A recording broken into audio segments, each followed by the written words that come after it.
Assalamualaikum warahmatullahi wabarakatuh. Innal hamdalillah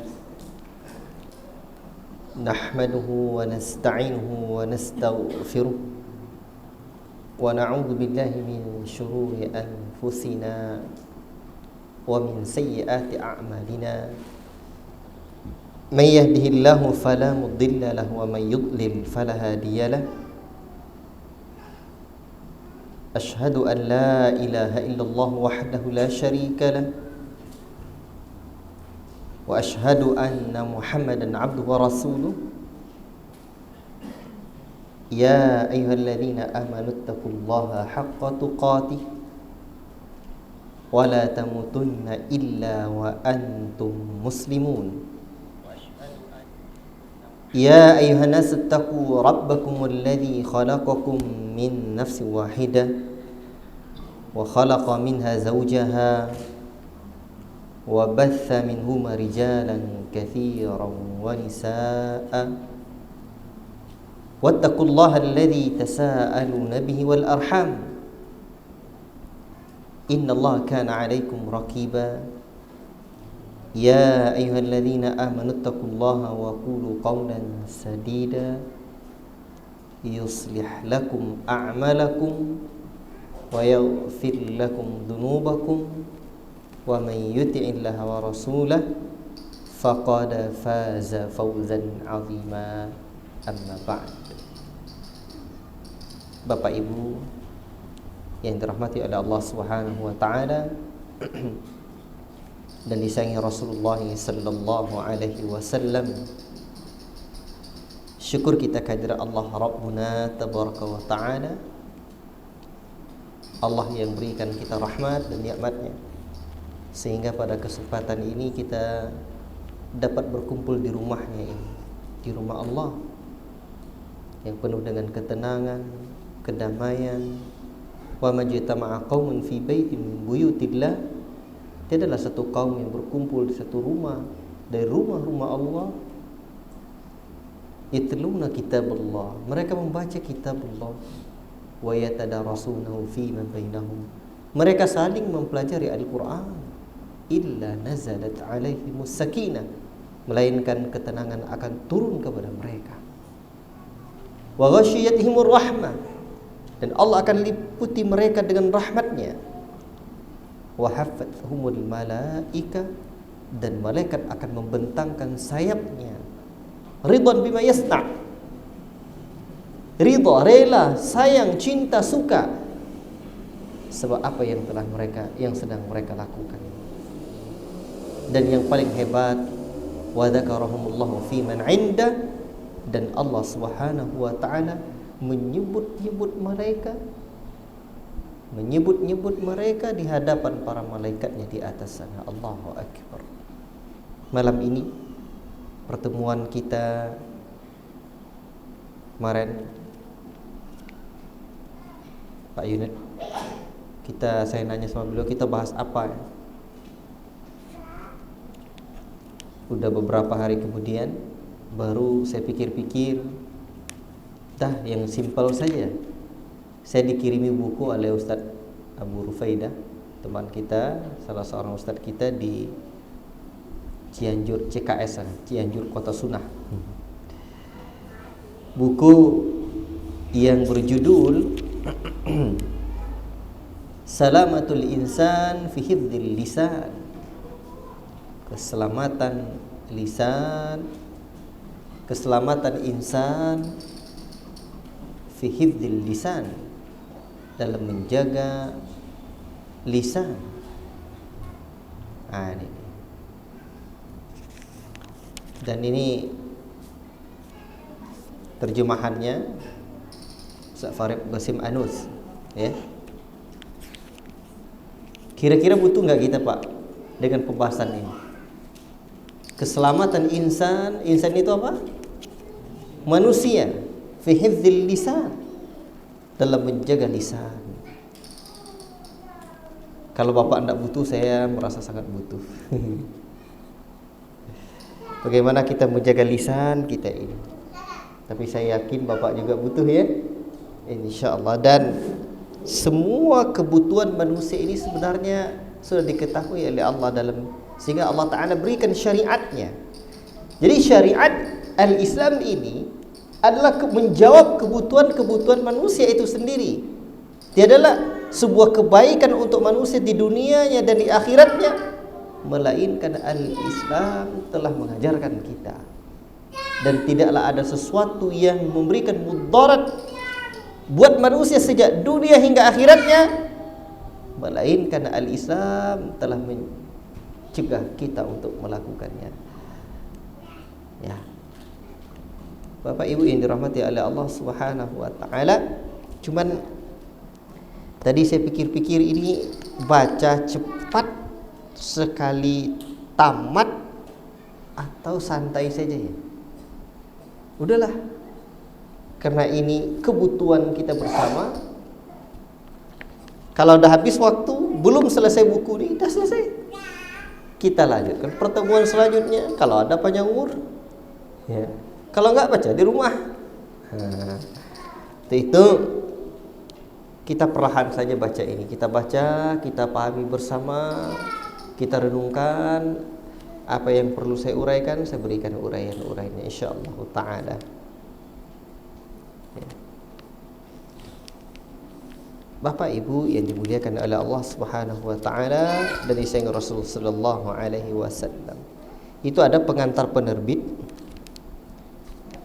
halaman berapa Romawi itu? 7 Romawi. Silakan dibuka. Ya.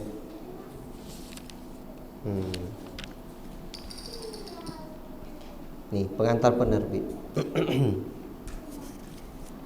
Setelah khutbatul hajah di halaman 10 ya, 10 Romawi, tidak diragukan lagi bahwa lisan adalah salah satu nikmat Allah Ta'ala, di mana seseorang dikatakan cacat apabila tidak memiliki lisan. Apa namanya? Bisu. Alam naj'al lahu 'ainain wa lisanan wa syafatain. Bukankah kami telah berikan kepada manusia itu 2 buah mata dan 2 bibir? Kalau 1 bibir kita gimana kira-kira, Pak? Ini merupakan nikmat Allah. Dan nikmat lisan ini akan dihisab apabila tidak digunakan dengan sebaik-baiknya. Nanti akan ditanya, ya. Dan kata penerbit ini, kami bersyukur ya, alhamdulillah mendapat menerbitkan sebuah risalah ilmiah karya Ustaz Farid Qasim Anus. Beliau ini lama dulu berdakwah di Saudi. Ustaz Farid Qasim Anus ini ya, orangnya lembut, alhamdulillah. Taib, Bapak Ibu yang dimuliakan Allah Subhanahu wa taala, coba dibuka halaman satunya lagi. Nah, pengantar penulis diulang lagi, innal hamdalillah nahmaduhu wa nasta'inuhu wa nastaghfiruh, dan seterusnya. Dan saya melihat apabila kita nanti khutbah atau ceramah di tengah masyarakat, ceramah lah ya, yang masyarakat mungkin banyak yang awam, ada baiknya kita terjemahkan seperti ini sehingga orang paham apa artinya. Pasti kok ayat itu dibaca. Dan ini Syekh Muhammad Nasiruddin rahimahullah ta'ala punya satu buku yang berkaitan tentang ini, Khutbatul Hajah, khutbah hajah. Beliau cantumkan riwayat-riwayat yang menjelaskan bahwa Nabi sallallahu alaihi wasallam memulai ceramahnya, khutbahnya dengan kalimat ini. Dan inilah di antara jasa Syekh Muhammad Nasiruddin rahimahullah ta'ala, setelah sekian lama sunnah itu ditinggalkan, beliau hidupkan kembali. Tetapi orang sering kaget ketika membaca kalimat setelah amma ba'dunya. Apa itu? Fa inna astaqal hadithi kitabullah wa khairal hadi hadi Muhammadin sallallahu alaihi wasallam. Setelah itu orang banyak kaget. Kalau Bapak mau tahu artinya, ini artinya. Ya, di halaman 3 dan 4 itu. Jadi kalau kelihatannya orang kaget, enggak usah sampaikan ke sana. Baik. Sebab kadang-kadang kan di kampung-kampung asal nampak orang jenggot suruhnya khutbah. Itu dia. Tok jenggot. Baik. Enggak apa-apa. Yang paling penting hikmah dalam penyampaian kita, bijak dan insyaallah. Ini juga saya milih ini, jaga lisan. Apalagi dalam mengamalkan sunnah. Besok pagi kita bahas contoh-contoh praktek hikmah dalam mengamalkan sunnah. Sebenarnya materi itu sebelumnya judulnya contoh-contoh praktek hikmah dalam berdakwah. Tapi dalam pemikiran sebagian kawan-kawan berdakwah itu milik ustadz. Saya ganti judulnya contoh-contoh praktek hikmah dalam mengamalkan sunnah. Itu dia. Bapak Ibu yang dimuliakan Allah Subhanahu wa taala dan disayang Rasulullah sallallahu alaihi wasallam. Baik. Sebenarnya para ulama berbeda pendapat di dalam menulis kitab, apakah dianjurkan juga menggunakan khutbatul hajah. Nah, ini namanya apa, Pak? Khutbatul hajah. Ya. Apakah dalam tulisan juga disunahkan untuk membaca khutbatul hajah atau tidak? Sebagian para ulama mengatakan tetap sunnah, sebagian mengatakan tidak. Bahkan para ulama sebagiannya mencukupkan diri untuk memulai karya tulis mereka dengan Bismillahirrahmanirrahim. Langsung ke poinnya. Baik. Bapak Ibu yang dimuliakan Allah Subhanahu wa taala, kembali ke buku halaman 4. Kata Ustaz Farid Qasim Anus, segala puji hanya milik Allah yang telah menciptakan manusia dengan memiliki satu lisan, dua telinga, dua mata, dua kaki dan dua tangan. Coba bayangkan itu, Pak. Ketika Allah Ta'ala menyebutkan laqad khalaqnal insana fi ahsani taqwim, sungguh kami ciptakan manusia dalam bentuk yang sangat sempurna, elok. Mata dua, hidung dua, lubangnya dua, hidung satu, bibir dua, lisan cuma satu.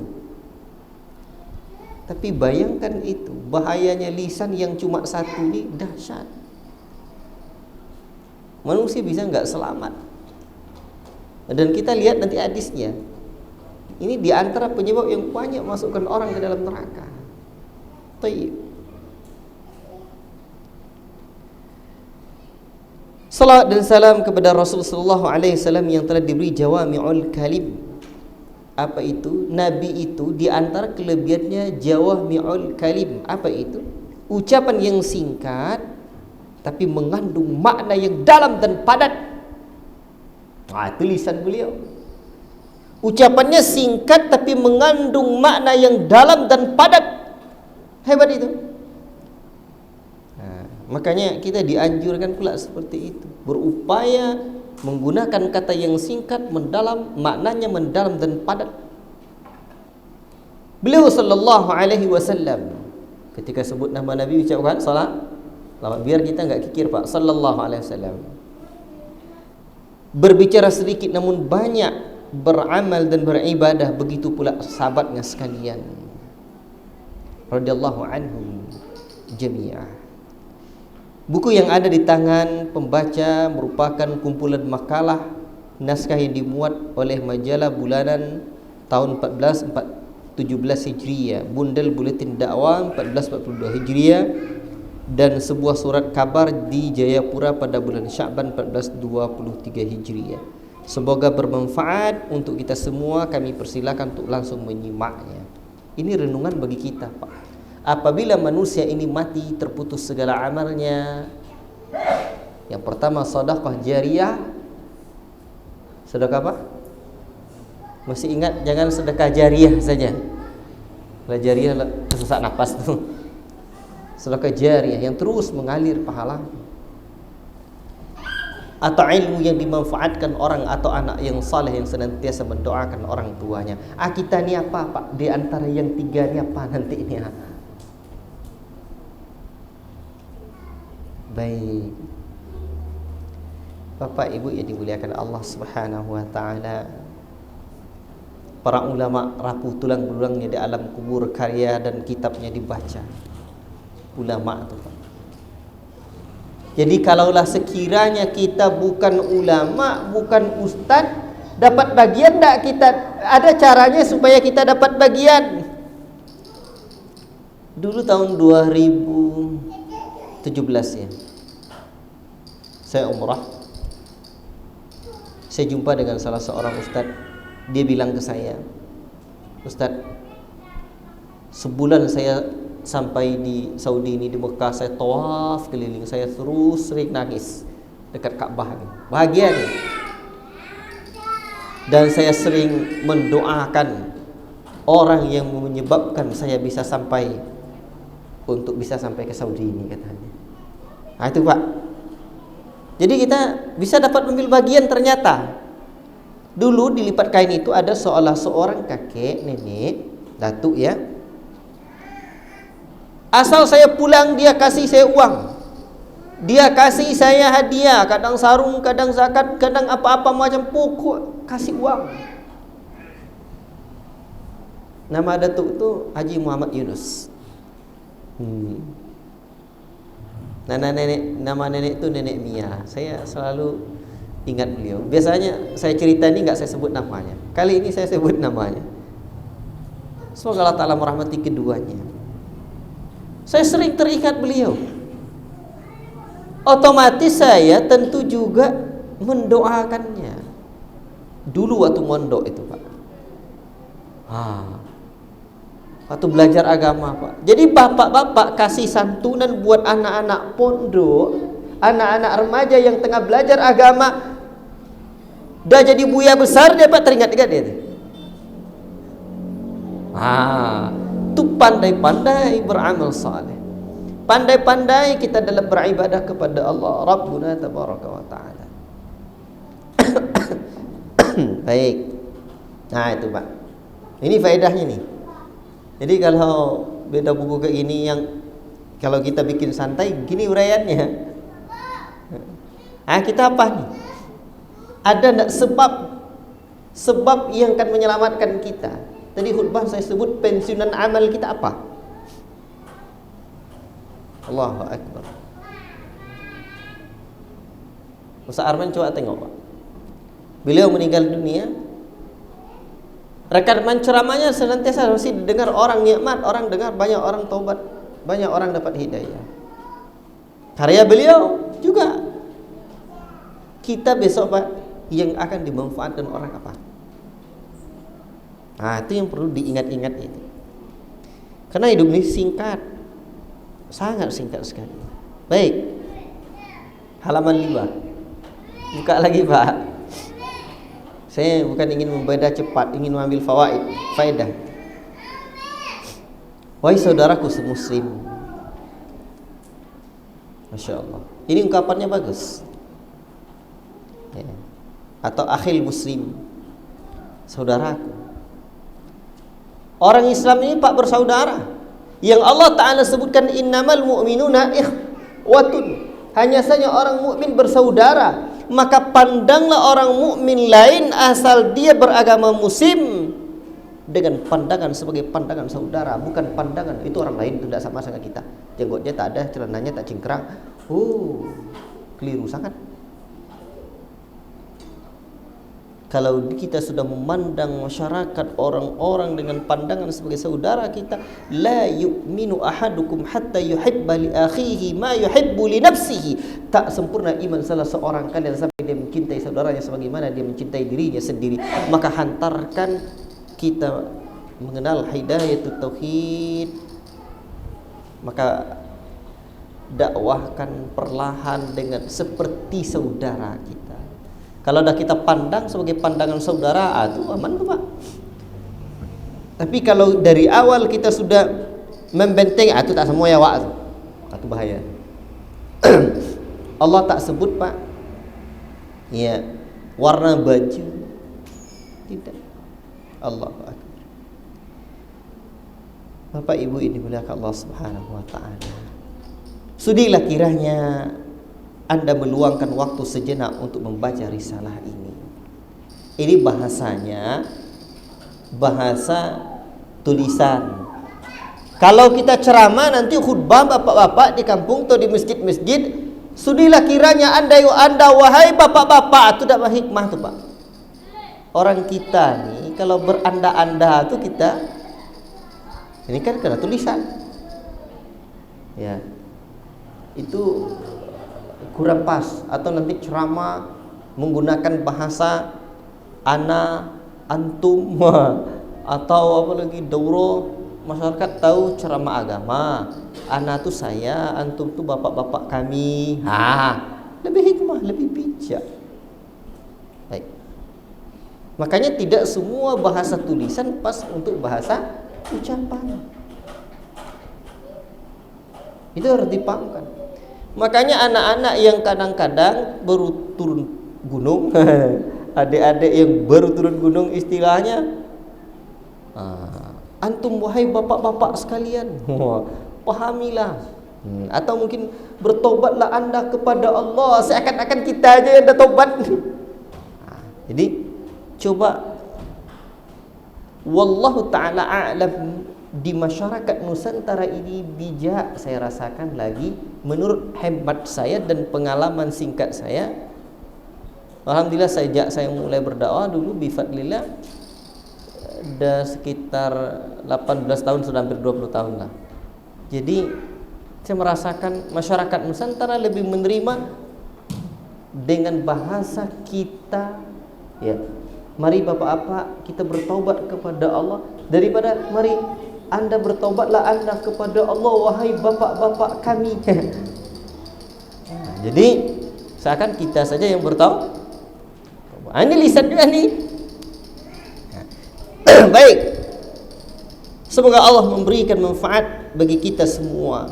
Risalah ini merupakan realisasi dari firman Allah Ta'ala. Bismillahirrahmanirrahim. Wal 'asr, demi masa. Asr, masa arti. Ada juga yang menguraikan asr waktu asar. Sebab manusia ni dah dekat senja baru sadar. Innal insana lafi khusr. Sesungguhnya manusia betul-betul berada dalam kerugian. Rugi. Illal ladzina amanu, kecuali orang-orang yang beriman, wa amilus salihati, dan orang-orang yang beramal saleh, wa tawasau bil haqqi wa tawasau bis sabr, saling menasihati dalam kebenaran dan kesabaran. Itulah Pak. Jadi 4 ni ya. Apa? Iman, amal saleh, dakwah dan sabar. Dan juga sebagai sabda Nabi, ad-dinun nasiha, agama ini adalah nasihat.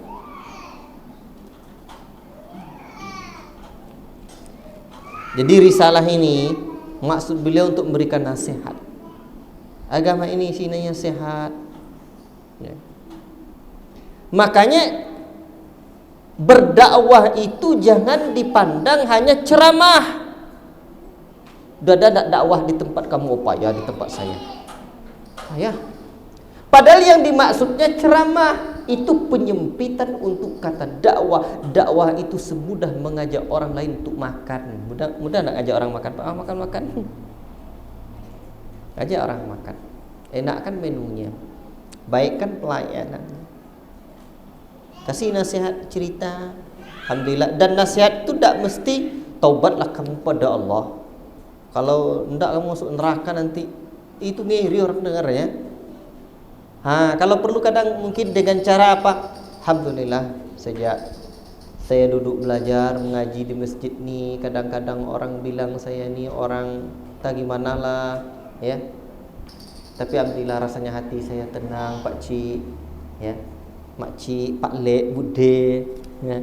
Hati saya tenang rasanya. Kebahagiaan ada di hati saya. Kita yang kita ceritakan, tapi dia tersentuh dengan cerita kita. Itu baik.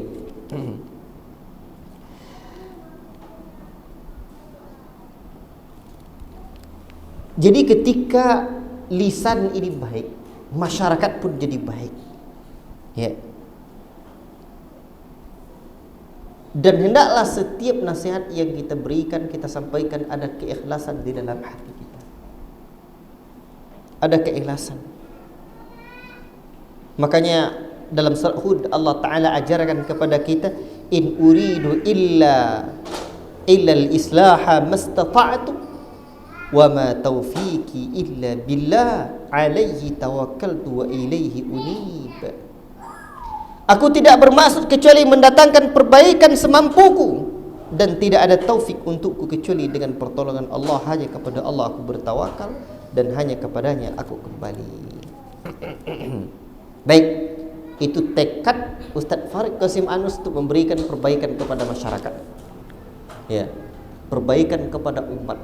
Makanya apapun yang kita buat harus punya nilai, Pak. Nilai perjuangan kita tuh apa? Ya. Dan mesti kita ingat, ada orang nanya sama saya, Ustaz, apa caranya Ustaz? Semakin kadang rasanya sibuk-sibuk kegiatan-kegiatan masyarakat atau kegiatan-kegiatan keumatan ini, semakin gelisah rasanya, makin tidak tenang, makin sibuk ya. Itu bahaya itu. Makanya kalau keikhlasan ada di hati, Pak, semakin berat perjuangan kita, semakin nikmat terasa. Makanya kita harus mengenal bedanya ikhlas dengan tulus. Tahu tulus, Pak? Tulus T huruf awalnya, ikhlas I huruf awalnya. Ikhlas itu beda dengan tulus. Tulus itu berangkat dari jiwanya. Dia kegiatan-kegiatan sosial, kegiatan kemasyarakatan, keorganisasian senang, dia jiwa dia suka, memang bakat dia di situ. Tapi begitu ada masalah muaknya, hatinya tak tenang. Besok cari kegiatan lain, tak pakai saya sana lagi, saya cari kegiatan lain lagi. Karena memang hobi dia. Keikhlasan lebih tinggi dari itu. Bukan sekedar kesukaan jiwa. Keikhlasan itu, wa ma umiru illa liya'budullaha mukhlishina lahuddin. Tidaklah mereka diperintahkan melainkan untuk menyerahkan ibadah mereka kepada Allah. Maka orang-orang yang ikhlas adalah orang-orang yang hatinya, jiwanya, raganya, perbuatannya, perjuangannya, kegiatannya, kesibukannya lillahi rabbil alamin, untuk Allah rabbul alamin, untuk Allah.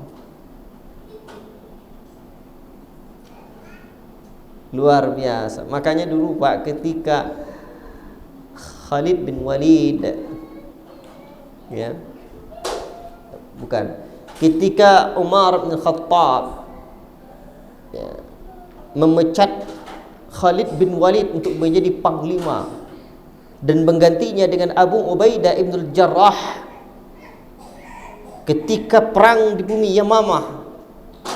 Surat dibawa oleh Abu Ubaidah ibn al-Jarrah karena Umar bin Khattab kagum dengan Abu Ubaidah ibn al-Jarrah. orang yang dipuji dan pernah dikirim oleh Nabi sebagai utusan terbaik, kepercayaan umat ini, Umar kagum kepada Abu Ubaidah bin Jarrah. Maka dan Umar melihat agar orang tidak sampai keyakinannya, hatinya bergantung kepada Khalid yang senantiasa menang dalam peperangan, maka dipecat oleh Umar untuk menjaga hati umat dan para prajuritnya dalam perang. Pecatnya. Abu Ubaidah bin Jarrah pegang surat, segan dia.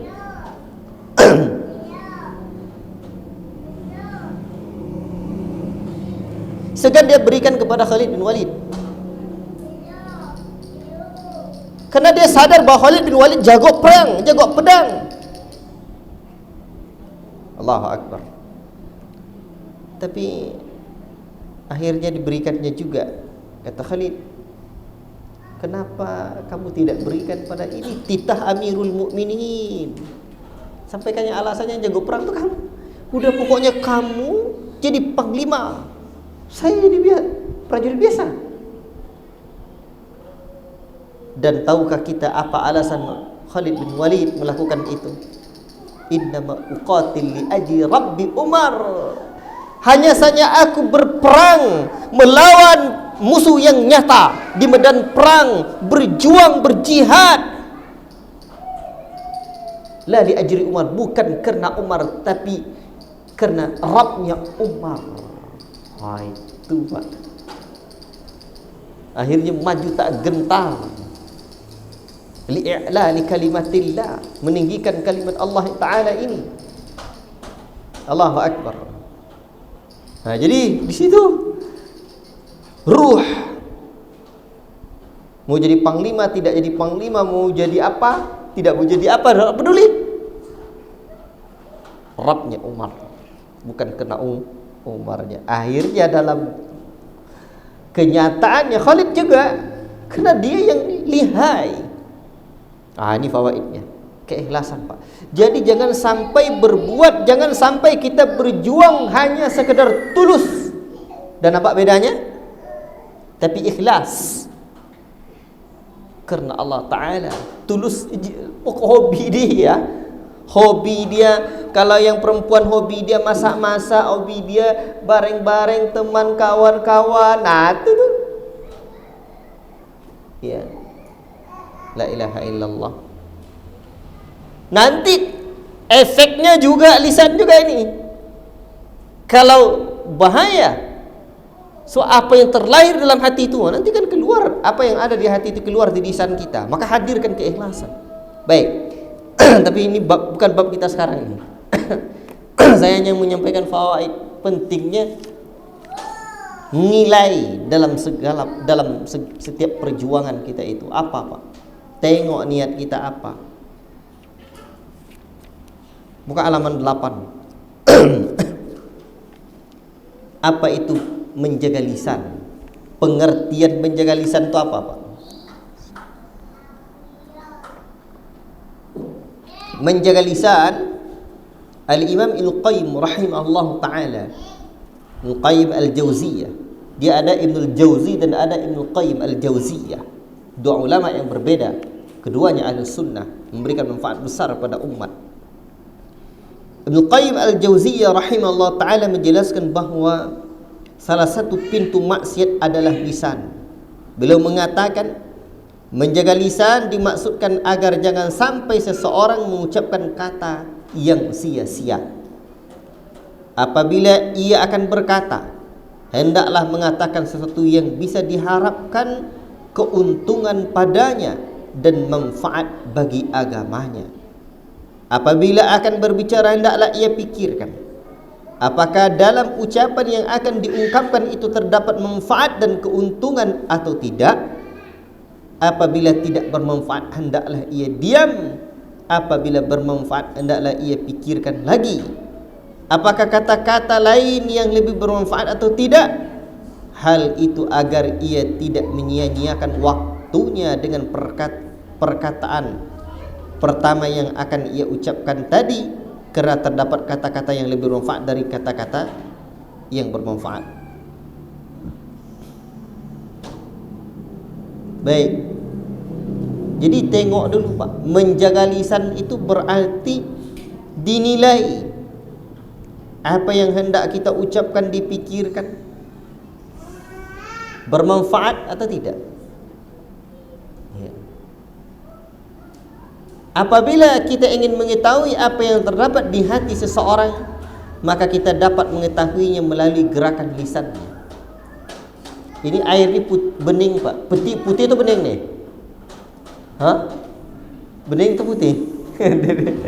bahasa kitanya air putih. Baik. Jadi apa isinya ini keluar. Baik. Al-Imam An-Nawawi, sedikit lagi kita salat dulu. Al-Imam An-Nawawi rahimahullah taala berkata, ketahuilah sesungguhnya setiap mukallaf itu dibebani syariat. Jadi orang mukallaf itu kapan Ustaz? Apabila dia balik berakal. Biasanya usia 15 tahun. Cuman permasalahan sekarang banyak anak balik tidak berakal, tidak ada wasa. Balik itu dah beban mukallaf. Harus menjaga lisannya dari berbagai ucapan kecuali yang mengandung maslahat. Apabila sama maslahatnya, baik ia berbicara atau tidak, maka disunahkan untuk menahannya, tidak berbicara. Nah ini kata Imam An-Nawawi, diam berbicara sama aja manfaatnya, lebih baik diam.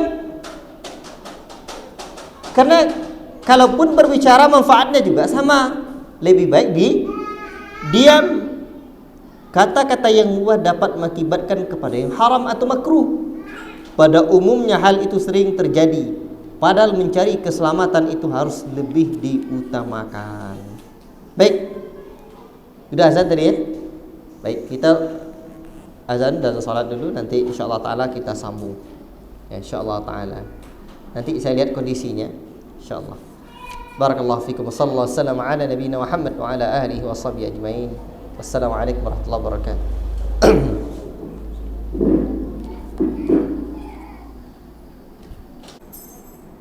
Assalamualaikum warahmatullahi wabarakatuh.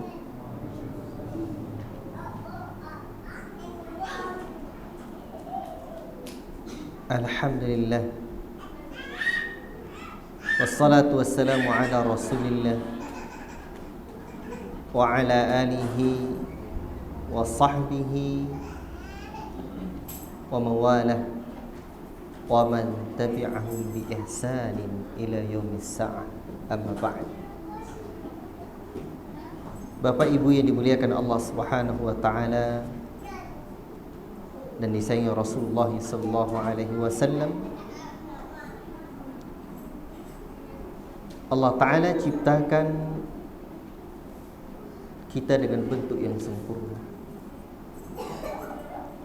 Dan tentu di hari akhirat kelak, semua nikmat yang Allah Ta'ala berikan ini akan kita pertanggungjawabkan. Bahkan Allah Ta'ala katakan, thumma latus'alunna yawma idin 'anin na'im. Kemudian kelak di hari akhirat, semua nikmat-nikmat ini akan diminta pertanggungjawabannya di hadapan Allah Subhanahu wa taala. Apapun nikmatnya itu, apalagi nikmat lisan. Allahu akbar. Maka untuk itu, bagaimana cara kita mensyukurinya? Inilah yang sedang kita pelajari. Baik.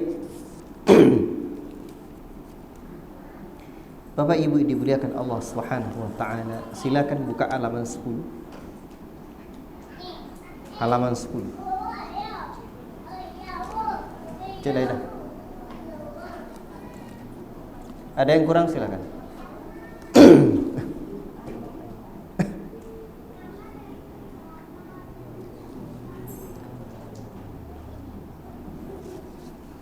Dan tadi saya lupa untuk membaca satu buku, itu penting kita pelajari siapa penulisnya. Lihat daftar isinya dulu. Coba balik belakang dulu. Lihat daftar isi di halaman berapa itu? 8 Romawi ya. Coba lihat daftar isi. Jadi tidak semua buku yang ada di rumah kita mesti kita tamatkan, tidak, kecuali buku ini, sebab dia kecil. Nah, kalau buku ini tak tamat juga, itu kelewatan lah. Nah, tapi buku-buku yang besar kita mesti memahami daftar isi, sehingga nanti manakala kita ada satu permasalahan dalam hidup, ini dalam buku ini ada dulu. Wah, ada database-nya. Tahu daftar isi. Maka buku ini ada 9 pembahasan. Pembahasan yang pertama setelah muqaddimah, pengertian menjaga lisan. Yang kedua, pentingnya pembahasan dalam masalah lisan. Yang ketiga, beberapa kiat agar dapat menjaga lisan. Yang keempat, tanda kebaikan seseorang, kebaikan Islam seseorang. Kelima, antara ucapan dan perbuatan. Pembahasan keenam, bolehkah seseorang mengajak orang lain berbuat kebaikan meskipun ia sendiri tidak melakukannya. Pembahasan ketujuh, siksaan orang yang beramar ma'ruf tetapi tidak melakukannya dan bernahi mungkar tetapi tidak meninggalkannya.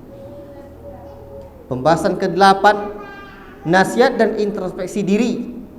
Ke-9, 3 kunci keselamatan. Dan yang baru kita baca tadi baru pembahasan pembahasan berapa? Pertama. Kita masuk pembahasan kedua lagi. Kan dah nampak kan? Nah, tahu. Beberapa hal penting yang melatar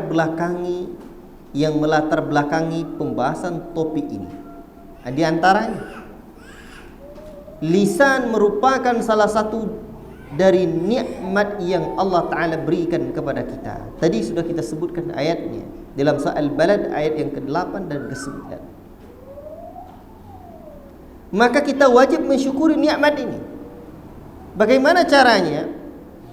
Mengakui dalam hati bahwa Allah Subhanahu wa Ta'ala satu-satunya pemberi nikmat. Kemudian memuji Allah Ta'ala melalui lisan kita. Allah yang memberikan lisan ini. Ada orang yang punya lidah tapi dia tidak bisa ngomong juga. Mungkin lidahnya pendek atau entah seperti apa. Sama punya lidah. Dan Allah Ta'ala berikan kita lidah lengkap dengan fungsinya untuk berbicara. Maka akui bahwa ini adalah nikmat Allah, kemudian puji Allah Ta'ala dengan lisan ini. Dan yang ketiga, menggunakan nikmat-nikmat tersebut dalam hal yang diperintahkan dan diridai Allah, serta meninggalkan hal-hal yang dilarang dan dimurkai Allah Ta'ala. Dan sebenarnya semua nikmat Allah Ta'ala beginilah cara kita bersyukur. Satu, akui bahwa itu adalah nikmat Allah. Dua, puji Allah Ta'ala dengan anggota badan kita. Yang ketiga apa? Kalau sini berarti dengan lisan, menggunakannya untuk melakukan ketaatan dan meninggalkan kemaksiatan. Al-Imam Ibnu Qayyim rahimahullah ta'ala menyebutkan bahawa sesungguhnya Allah tidak menciptakan makhluknya dengan sia-sia atau dibiarkan begitu saja, tidak.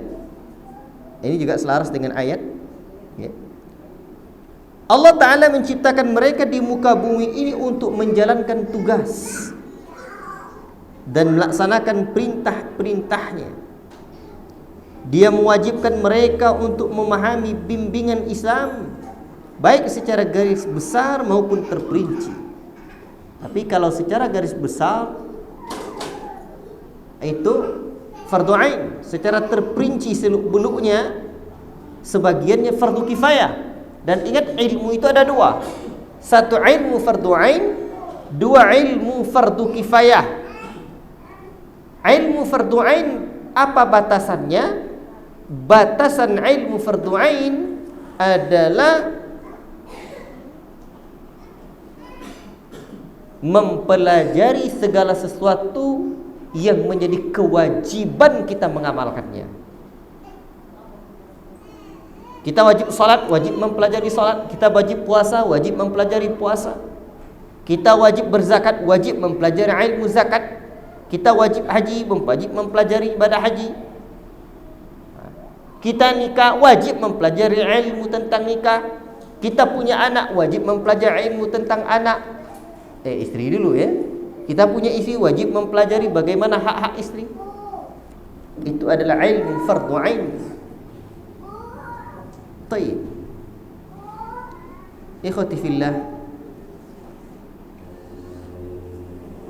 Allah, kata Imam Ibnu Qayyim lagi, membagi hamba-hambanya menjadi dua golongan. Golongan sengsara dan golongan bahagia.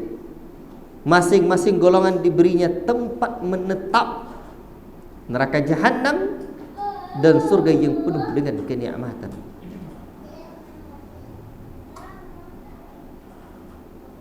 Allah menganugerahkan kepada mereka organ-organ tubuh untuk menuntut ilmu dan beramal, berupa hati, telinga, mata, anggota tubuh lainnya, sebagai satu nikmat dan karunia darinya. Barang siapa menggunakan nikmat tersebut untuk ketaatan kepada Allah, untuk berjalan menempuh ma'rifat. Ini ma'rifat ni, kalau kami di Sumatera ini Pak, ilmu ma'rifat itu tinggi ilmu itu. Kayak dah.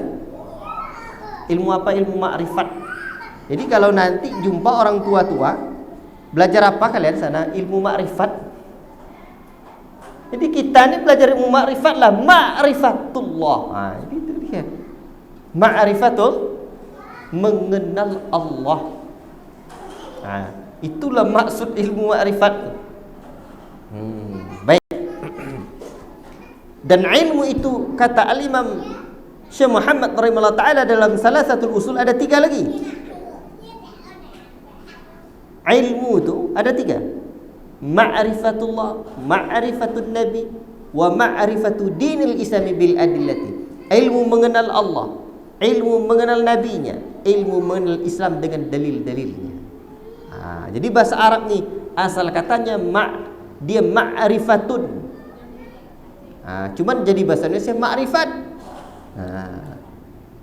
Ada bukunya kuliah ma'rifat. Ada kuliah ya, pembahasan tentang mengenal Allah. Tapi ada pembahasan mengenal Allah ini yang keliru dan ada yang betul. Dan orang yang paling tinggi ma'rifatnya adalah Rasulullah SAW. Jadi Allah Ta'ala ciptakan kita untuk mengenal Allah Ta'ala itu dan beribadah kepadanya. Makanya manakala kita gunakan nikmat-nikmat ini, maka nanti kita selamat. Dan menggunakan nikmat-nikmat anggota badan kita ini yang pertama untuk mengenal Allah. Baik. Ikhwati fillah, tengok halaman 13. Semuanya akan tercatat. Ma yalfidhu min qawlin illa ladaihi raqibun atid. Dalam surah Qaf ayat 18. Tidaklah satu ucapan pun yang diucapkan melainkan ada di dekatnya malaikat pengawas yang selalu hadir. Mu'az bin Jabal radhiyallahu taala anhu berkata, "Wahai Rasulullah, beritahukanlah kepadaku satu amalan yang dapat memasukkanku ke dalam surga dan menjauhkanku dari neraka." Beliau berkata, "Sesungguhnya engkau telah menanyakan sesuatu yang besar, tetapi sebenarnya mudah dan ringan bagi seorang yang diringankan Allah, yaitu taat mengabdi kepada Allah, tidak menyekutukannya dengan sesuatu pun, mendirikan salat, menunaikan zakat, berpuasa dan di bulan Ramadan dan pergi haji ke Baitullah apabila ia mampu." Kemudian dia berkata lagi, Maukah engkau aku beritahu tentang pintu-pintu kebaikan? Puasa itu sebagai perisai, sedekah itu penghapus dosa sebagaimana air memadamkan api, dan salat di tengah malam. Setelah itu beliau membacakan firman Allah Ta'ala tentang beribadah di kala malam. Kemudian Nabi bertanya lagi, maukah engkau aku beritahu pokok dari semua itu, tiangnya serta puncaknya? Lalu Rasulullah SAW memberitahu bahwa pokok segala sesuatu adalah al-Islam, dan tiangnya adalah salat, serta puncak tertingginya adalah jihad. Nabi bertanya lagi, maukah engkau aku beritahu tentang kunci untuk memiliki semua itu? Aku menjawab, tentu wahai Rasulullah. Maka beliau memegang lidah sambil bersabda, tahanlah olehmu ini. Aku bertanya lagi, apakah kami akan dituntut atas setiap apa yang kami ucapkan?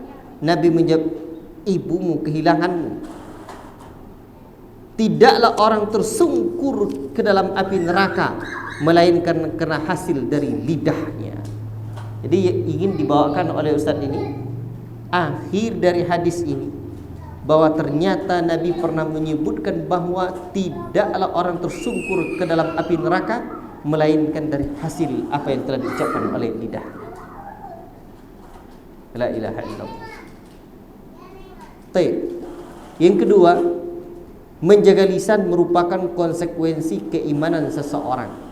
Sehingga Nabi menyebutkan man kana yu'minu billahi wal yaumil akhir falyakul khairan aw liyasmut.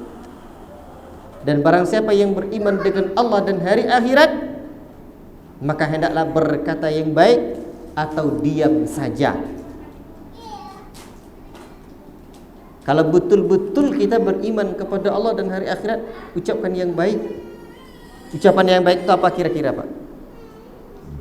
Ucapan yang baik itu apa? Zikir. Ucapan yang baik. Tapi ada ucapan yang paling baik lagi, waman ahsanu qawlan mimman da'a ila Allah. Ucapan siapakah yang lebih baik dari ucapan orang yang mengajak kepada jalan Allah, berdakwah.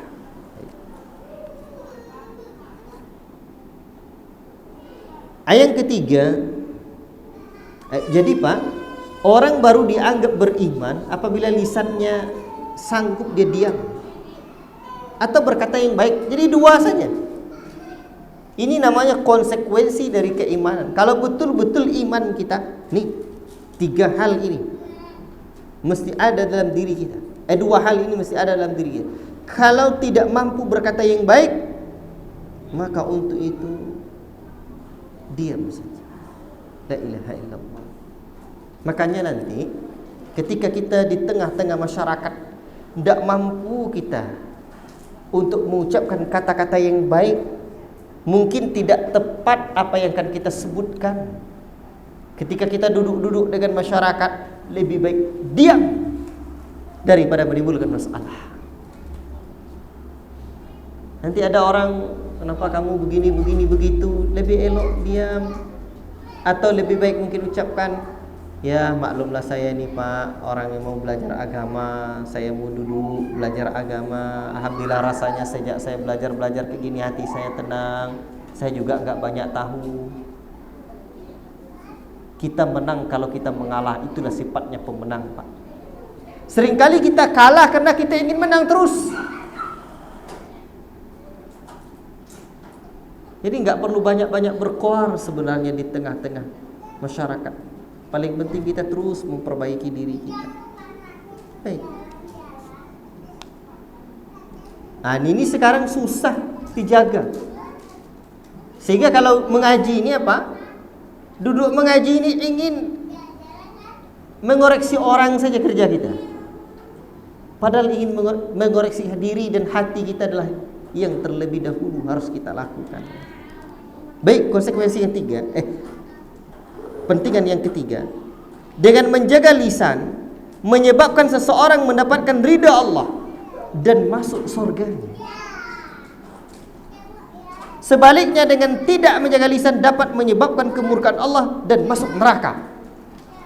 Man yatmanu lima baina lahyaihi wa ma baina rijlaihi atmanu lahul jannah. Kata Nabi sallallahu alaihi wasallam, barang siapa yang menjamin bagiku dua rahang tulang tempat tubuhnya gigi yakni lisan, dan antara kedua kakinya yaitu kemaluan, aku jamin baginya surga. Pandai-pandai jaga lisannya. Dan di antara ganti dari lisan juga tangan. Nulis status di Facebook, nulis di internet, hati-hati. Tepat tidak sikonnya, pas tidak waktunya, dan semua itu akan dipertanggungjawabkan di hadapan Allah Subhanahu wa taala. Kalau itu dikatakan sebagai dakwah, dakwah adalah ibadah. Niatnya ikhlas, caranya tepat juga menjadi tuntutan bagi kita. Ud'u ila sabili rabbika bil hikmah. Berdakwalah kepada Rabbmu dengan jalan yang hikmah. Tepat bendanya, yang diucapkan tepat, tepat waktunya, tepat sikonnya, sesuai dengan kondisinya. Kalau tidak akan kita pertanggungjawabkan di hadapan Allah Subhanahu wa taala di hari akhirat kelak. Ya, tidak semuanya yang baik itu, Pak, ditempatkan pada tempat yang keliru, ya juga jadi keliru. La ilaha illallah. Baik. Nabi juga sebutkan innal 'abda la yatakallamu bil kalimati ma yatabayyanu fiha yazillu biha ila an-nar ab'ada mimma bainal masyriqi wal maghrib. Sesungguhnya seseorang hamba mengucapkan sesuatu yang ia tidak memikirkan apa yang baik dan buruk, lalu ia tergelincir ke dalam api neraka sejauh antara timur dan barat karenanya. Jadi hati-hati, Pak. Lebih baik diam. Tidak tahu diam. Makanya mengucapkan kalimat la adri, saya tidak tahu, itu adalah separuh dari ilmu. Tidak tahu, saya tidak tahu. Dan zaman ini adalah zaman fitnah tersebar. Dan syaitan tugasnya apa? Senantiasa memasukkan permusuhan demi permusuhan dalam hati-hati manusia ini. Makanya berhati-hati kita. Allahu Akbar. Tidakkah kita ingat di mana Rasul pernah menyebutkan dalam hadis diriwayatkan oleh Imam Bukhari, innal 'abda la yatakallamu bil kalimati min ridwanillah. Sesungguhnya seseorang hamba mengucapkan sesuatu kata yang Allah ridhai, yang tidak terfikirkan olehnya, ma yulki laha balan yarfa'hu Allah biha darajat. Allah tinggikan orang tersebut beberapa derajat karenanya. Ada seseorang hamba yang mengucapkan satu kalimat, satu kata yang Allah ridhai, yang tidak terfikirkan olehnya, dia tidak terfikir, Allah tinggikan derajat orang tersebut. Sebaliknya, wa innal 'abda la yatakallamu bil kalimati min sakhatillahi ta'ala la yulki laha balan yahwi biha fi jahannam. Seseorang hamba mengucapkan satu kata yang Allah murkai, yang dia tidak terpikirkan oleh dia, maka ia terjerumus ke dalam jahannam karena ucapan itu. La ilaha illallah. Jadi ada satu kata yang memasukkan kita ke dalam surga, dan ternyata ada lagi kata yang mencampakkan kita ke dalam neraka jahannam. Maka jangan banyak komen apapun, ya, lebih baik diam. La ilaha illallah. Dan tanda-tanda kita duduk mengaji, belajar ilmu agama, lebih banyak diam. Apalagi kalau masalah-masalah besar, banyak bertanya. Fas'alu ahla dzikri in kuntum la ta'lamun. Bertanya kepada ahlinya jika kalian tidak mengetahui. Ya. Termasuk juga kopas. Di copy paste ucapan seorang ustaz, dilemparkan di tengah-tengah masyarakat kita. Hati-hati. Ucapan ustaz tersebut pas sikonnya, apalagi beliau yang menyampaikannya. Kita tidak bisa main gebuyah-uyah. Nanti di hari akhirat kelak akan dipertanggungjawabkan apa yang kita sampaikan dan apa yang kita tulis itu. Al-Imam Ibnu Qayyim rahimahullah ta'ala berkata, adalah mengherankan bahwa manusia mudah sekali menghindari diri dari makanan yang haram, berbuat zalim, berzina, mencuri, meminum keras, memandang pandangan yang haram dan lain sebagainya, tetapi sulit menjaga gerakan lisannya. Padahal lisan banyak masukkan kita ke dalam neraka. Sampai seseorang yang dipandang sebagai ahli agama, zuhud dan gemar ibadah, dia berbicara dengan ucapan yang dimurkai Allah Ta'ala. Tidak disangka-sangka bahwa ucapannya tersebut menyebabkan ia terjerumus ke dalam jahannam yang jaraknya sebagaimana Nabi sebutkan antara timur dan barat. La ilaha illallah. Maka untuk itu hati-hati, Pak.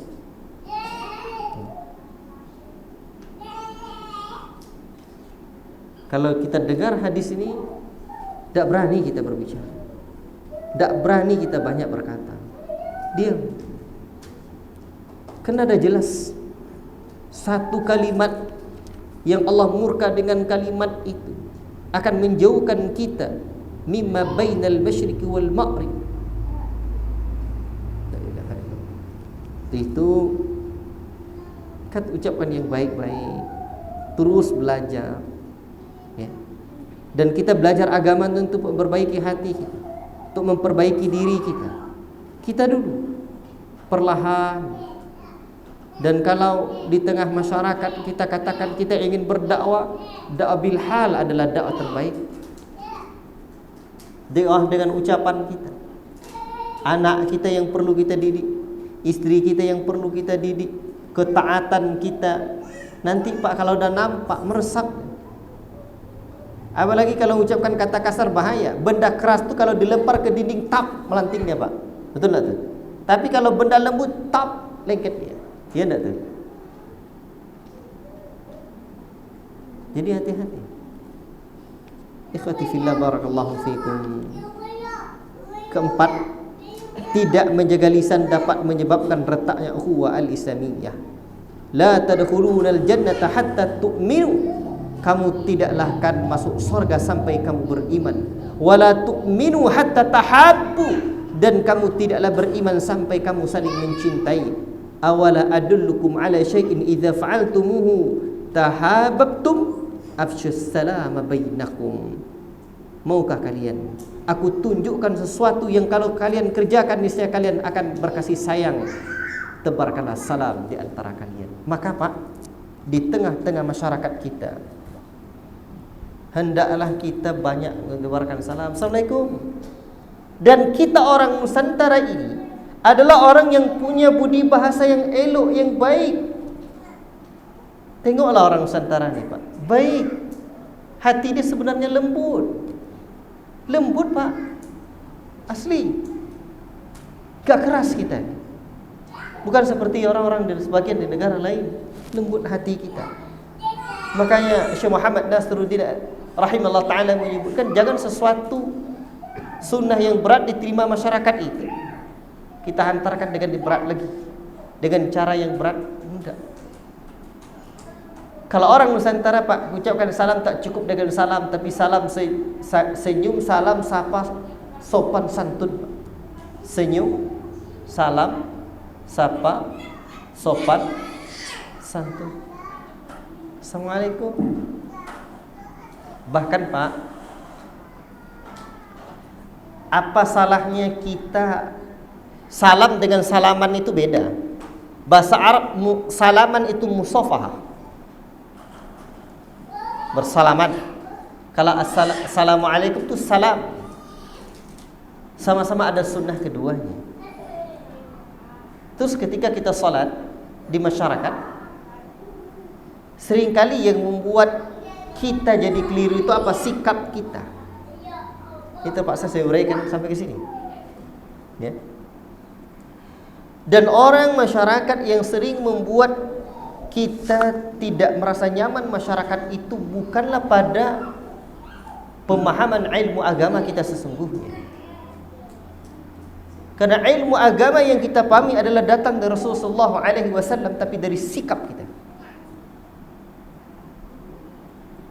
Kalau pemahaman agama dinullah, tauhid, yang tidak disukai oleh masyarakat, apa boleh buat. Tapi Nabi tidak pernah akhlaknya itu yang tidak disukai masyarakat. Tidak pernah ada. Dan yang perlu kita renungi di antara hal yang penting di tengah-tengah masyarakat sikap kita. Coba bayangkan Pak, kita duduk, mic sampai keluar? Enggak sampai keluar kan? Mic enggak sampai keluar kan? Ya, enggak. Aman saya ngomong ya. Baik. Jadi di tengah-tengah masyarakat kita kadang yang membuat kita berat itu Pak, begini.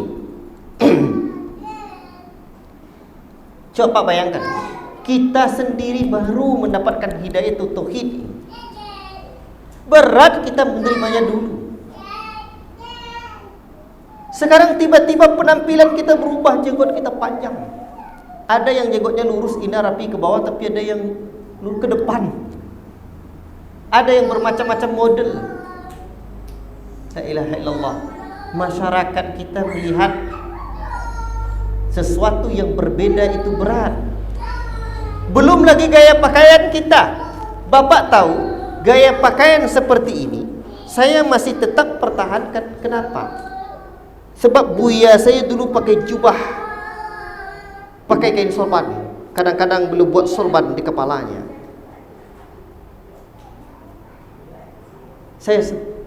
Saya di masyarakat Nusantara ini, terlebih khusus di Sumatera, kiai itu disebut buya. Buya itu gurunya para ustadz. Itu buya itu. Mimpin pondok banyak ustadz-ustadz. Itu ustadz-ustadz itu udah murid buya, itu buya.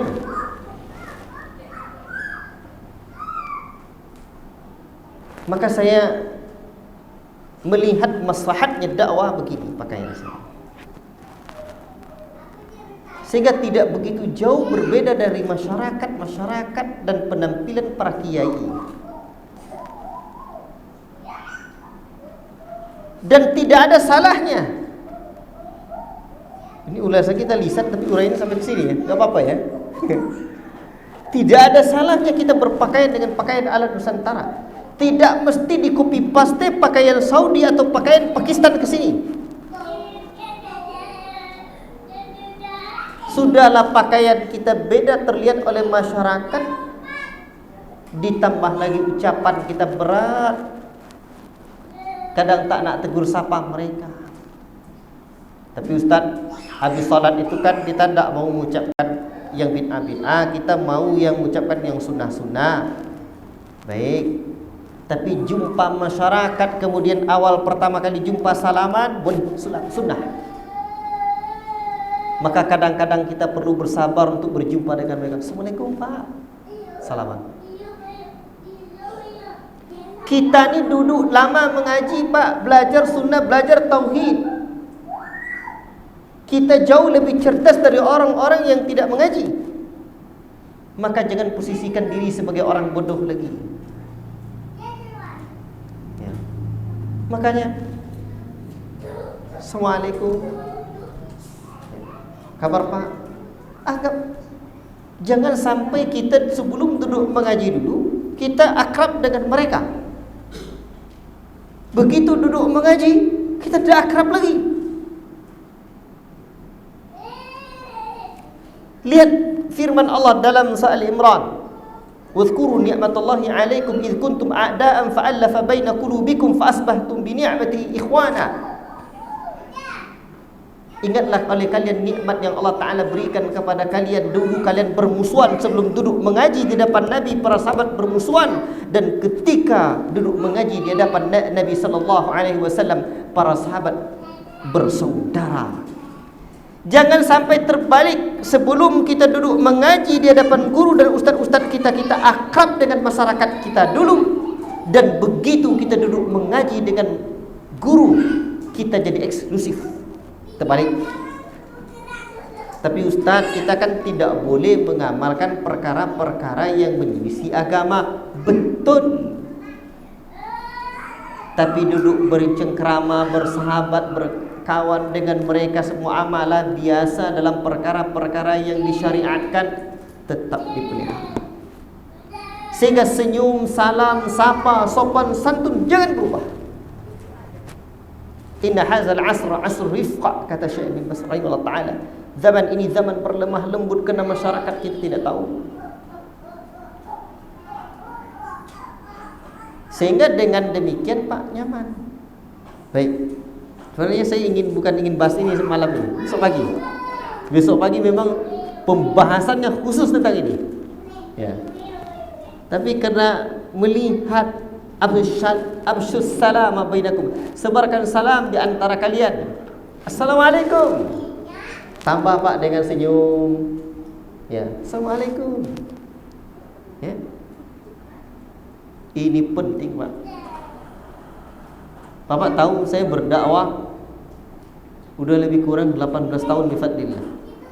Hampir 19 tahun. Dan mendakwakan dakwah tauhid, dakwah sunnah ini dah 10-an tahun lebih. Saya belum pernah dapati orang mendebat saya langsung. Di belakang saya entamnya belum isi. Hari ini orang sebut-sebut saya, besok datang saya tempatnya. Seakan-akan tidak ada aja, cerita baik-baik, ngobrol. Tergigit lidah orang Pak kalau kita buat elok sama mereka. Itu yang perlu diingat. Banyak cerita tentang ini. Ada orang khutbah dari A sampai Z, isi khutbahnya nyebut saya aja isinya. Selesai khutbah datang saya sama dia. Pas saya marah, saya tahan lidah saya. Beriringan jalan saya dari tempat masjid itu menuju rumah kami, satu arah jalannya. Kami ngobrol, cerita-cerita. Tak pernah sedikit pun selama perjalanan itu saya bahas dia tadi. Padahal dia ngerti itu. Tak lama setelah itu ada kawan bilang, Ustaz, udah berubah Bapak Ustaz katanya. Udah sunnah dengarnya khutbahnya. Kalau sempat saya lawan Pak, tahan bisa. Itulah kesabaran. Masalahnya kita dah cerdas dari yang belum mengaji. Itu penting nih. Ya. Kawan-kawan dengar khutbah tadi datang ke saya, dia ada yang datang sama saya. Kawan nih, kata dia. Apalah mau dikertaknya, sabar. Dan cerita-cerita tentang ini banyak saya dalam yang saya pengalaman saya Pak. Yang ketus awalnya begitu melihat kita baik-baik. Makanya asal ada orang yang paling benci nampaknya sama kita, kasih dia kue, kasih dia salam, kasih dia senyum, kasih dia sapa. Assalamualaikum Pak. Insyaallah, apa kabar Pak? Bahkan ada kemarin sore ya, saya lihat ada orang yang agak menjauh dia dari saya, datang saya ke rumahnya. Di WA-nya saya agak lain model WA-nya. Datang aja lah saya nanti. Datang rumahnya, akhirnya dikasih kue, dibelikannya lagi gini-gini. Cair nampak semua aja. Bisa Pak. Allah. Baik ya. Panjang sebenarnya soal ini. Ukhuwah perlu kita jaga. Wa'tasimu bihablillahi jami'an wa la tafarraqu. Berpegang teguhlah dengan tali agama Allah dan jangan bercerai-berai. Menjaga persatuan umat itu penting, Pak. Wajib.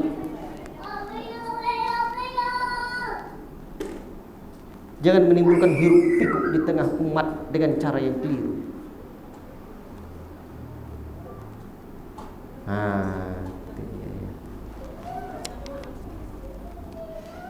Baik. Lihat halaman 22. Matawadda ithnani fillahi fayufarraqu bainahuma illa bi dhanbin yuhdithu ahaduhuma. Tidaklah dua orang yang saling menyayangi di jalan Allah lalu dipisahkan karena keduanya, melainkan dengan sebab dosa yang dilakukan oleh salah seorang dari keduanya. Jadi begini Pak, ada dua orang yang saling menyayangi di jalan Allah.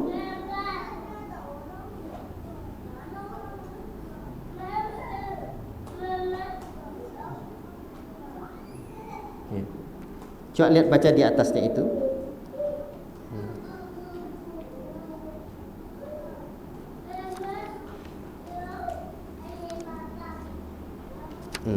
Cara mensyukuri nikmat ukhuwah adalah dengan menjalankan sarana-sarana untuk memperoleh ruh ukhuwah. Di antaranya dengan menyebarkan salam kepada kaum muslimin, baik yang kita kenal maupun yang tidak kita kenal. Jadi ucapkan salam itu jangan hanya yang kenal saja, yang tidak kenal ucapkan salam. Saya paling risih kadang-kadang Pak, di kota, hampir 1 tahun saya tinggal di kota, paling risih saya menengok beberapa orang, celana ada cingkrang, jenggot ada panjang, ucapkan salam betapa sulitnya, senyum betul-betul kiki. Risih saya. Sering kali Assalamualaikum. Kadang saya tunggu, enggak maling-malingkan wajah. Dia dah ini juga. Kayak gitu itulah yang perlu dilatih, Pak. Tegak bapak di rumah di kaca, kalau enggak disuruh istri. Tengok deh seperti apa senyum abang ni. Diginikan gigi seperti ini modelnya. Begini kan begini pula rupanya. Tengok tuh seperti apa senyum kita. Ustaz buat kayak gitu, Ustaz tahu saya Pak kayak gini senyum saya. Tahu saya modelnya, kayak gini senyum saya, tahu saya modelnya, dan saya tes. Senyum kita buat saudara kita sedekah. Sebarkan. Dengan mengunjunginya, saling memberi hadiah. Selanjutnya kita menjauhi hal-hal yang dapat menyebabkan permusuhan, seperti memperolok-olokkan sesama muslim, berpersangka buruk kepada saudara kita, memberi gelar yang buruk, mengintai dan mencari-cari kesalahan orang lain, ghibah, menggandu domba, dan semua perbuatan dosa pada umumnya yang dapat menyebabkan perpecahan, sebagaimana Rasul menyebutkan, tidak dua orang yang saling menyayangi di jalan Allah lalu dipisahkan antara keduanya melainkan dengan sebab dosa-dosanya. Jadi kalau ada dua orang bersaudara, itu terpisah karena dosa itu. Ya. Ikhwati fillah barakallahu fikum. Inilah pentingnya menjaga lisan. Baik. Jam berapa, Pak? Pukul berapa? 20.22. Baik.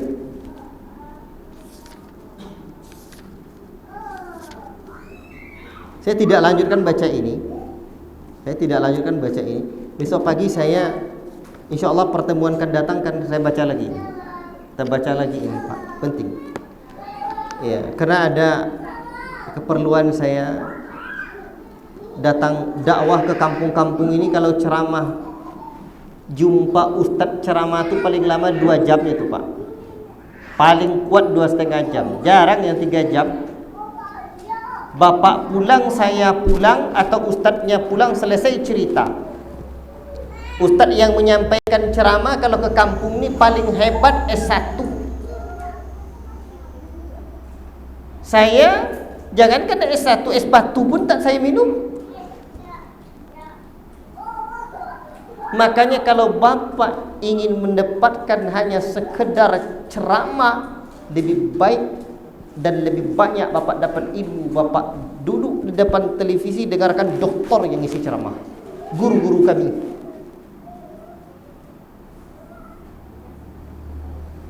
Terus apa kepentingan yang lebih dari sekadar ilmu ini? Apa kira-kira, Pak? Minimal ada 2. 1, ada ukhuwah, ada keakraban di antara kita, sehingga adalah semangat langsung bertemu itu. Sebab langsung bertemu itu. Lain semangatnya kan? Itu yang pertama itu. Jadi kalau sekedar ilmu, buku ini bapak bawa gratis. Besok kalau datang jemaah lagi saya kasih gratis lagi. Buku ini masih banyak di rumah. Nanti selesai buku ini saya bawa buku baru, saya gratiskan lagi, insyaallah. Ada judul-judul lain lagi. Tapi nilai ukhuwah ini. Sebab saya dulu, Pak, ndak ustaz. Saya panitia kajian, saya tahu betul bagaimana beratnya mendatangkan ustaz ke daerah-daerah ini. Mikir dananya lagi, mikir ada orang yang datang nanti. Makanya kemarin ada di daerah Lubuk Jambi sana, beritahu saya kenapa tidak ada kajian sana, ada pengurus masjid ustaz. Saya bilang memalukan. Besok saya ke sana ya. Saya bilang begitu. Jadi Pak, ketika ada ustaz-ustaz datang, sempatkan waktu untuk saling kenal-mengenal dengan ustaz. Sehingga ini nih ada kaitan dengan ini.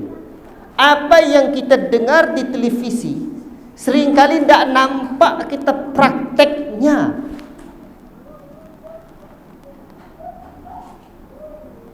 Dan kekakuan dalam ucapan, dalam perbuatan, itu terjadi kadang karena tidak dapat praktek. Seperti apa? Baik. Saling kenal mengenal dengan ustaz. Kedua, ada kepentingan lain yang saya inginkan ketika berdakwah ke kampung, ke pedalaman, kemana-mana, di mana tempat kawan-kawan, proyek pengembangan, proyek ukhrawi, membumikan peradaban sunnah ini. Bagaimana cara merancang kita di daerah-daerah itu? Itu yang paling dibutuhkan. Bertahun-tahun saya mencoba belajar berdakwah Pak, dan ternyata yang paling saya rasakan bimbingan ini Pak. Dan saya berkelana cari ke Jawa, saya berkeliling Pak, mendapatkan bimbingan bagaimana mengembangkan dakwah di satu tempat dan di pedesaan-pedesaan. Itu yang paling penting. Sehingga dengan demikian tidak banyak terjadi gesekan di tengah masyarakat. Kita terus berkembang. Bulan lalu, 3 pekan yang lalu, saya ke satu desa yang lain. Saya bilang ke pengurus-pengurusnya di kajian itu, Pak, 6 tahun yang lalu saya ke sini, saya dapati bapak-bapak juga orangnya. Sekarang saya ke sini, bapak juga mesti orangnya, tak nambah-nambah. Umur kita tak tahu Pak. Jadi bagaimana merancang perkembangan dakwah itu penting. Maka untuk itu silakan Bapak baca buku ini di rumah. Kalau ada waktu lagi nanti pertemuan-pertemuan yang akan datang, kita baca buku ini, InsyaAllah ta'ala. Atau jika pas sikonnya saya baca besok pagi sambil saya uraikan. Sebab besok pagi contoh-contoh praktek hikmah dalam berdakwah, dalam mengamalkan sunnah ini di tengah masyarakat. Bagaimana prakteknya? Ketika ada orang yang begini kondisinya, apa sikap kita? Ketika ada orang yang begini, apa yang harus kita lakukan? Itu penting tuh Pak. Umpamanya ada masyarakat yang mengundang kita kayak gini, misal ini iklan tuh besok pagi. Ustaz, Pak, mau datang ke rumah, ada acara kenduri di rumah. Kita tengok acaranya, tidak ada yang syar'i. Apa cara menjawabnya? Ada saya tidak hadir itu bid'ah itu. Hikmah nak tu. Lisan. Ada cara menjawabnya.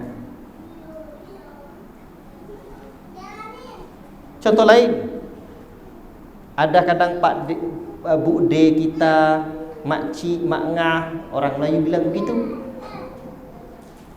Dia nak salam dengan kita bukan mahram, salaman dengan kita. Dijawab, tidak Bu D, saya tidak mahram. Saya tidak mau salam kalau sama yang bukan mahram.